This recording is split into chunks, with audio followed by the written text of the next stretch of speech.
February 24th marks the anniversary of Russian forces' attack on Ukraine as part of a mass-scale invasion.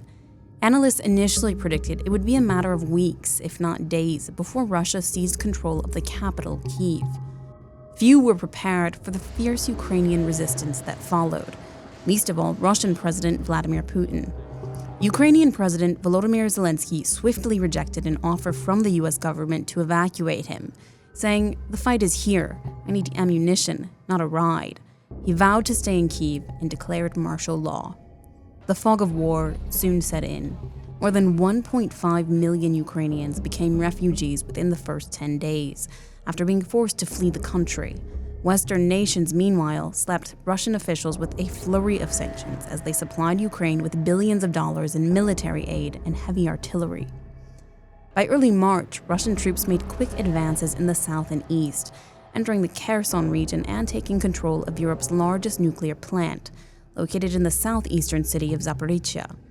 Russian forces also approached the outskirts of Kyiv, but quickly faced manpower shortages. In early April, journalists and human rights workers found extensive evidence of apparent war crimes committed in the town of Bucha, less than 20 miles northwest of Kyiv.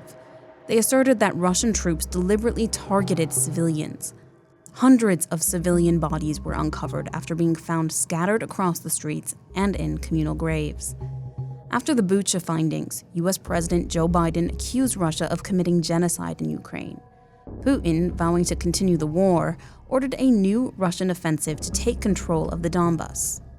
In May, UN Secretary General Antonio Guterres doubled down on calls for Russia to end a war he said was senseless in its scope, ruthless in its dimensions, and limitless in its potential for global harm.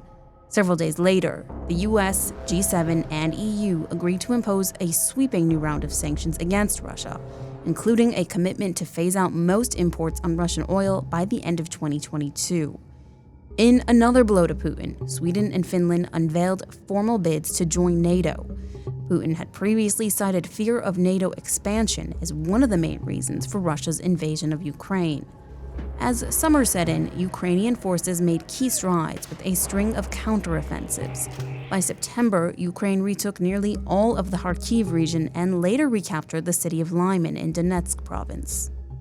Russia, meanwhile, illegally annexed Donetsk, Kherson, Luhansk, and Zaporizhzhia on September 30th, significantly deepening Russian control in the east after its 2014 annexation of the entire Crimean Peninsula and occupation of areas of Luhansk and Donetsk.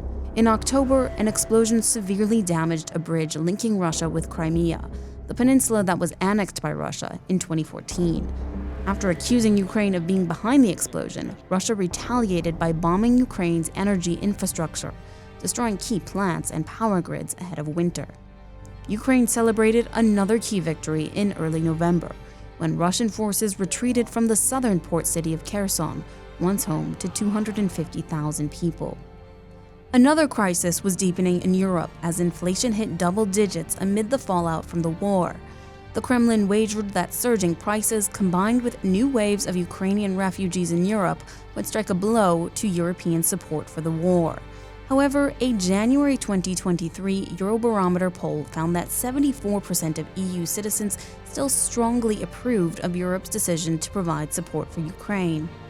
A similar Ipsos poll from December 2022 found that the vast majority of Americans supported U.S. aid for Ukraine, but concerns lingered about its impact on American households.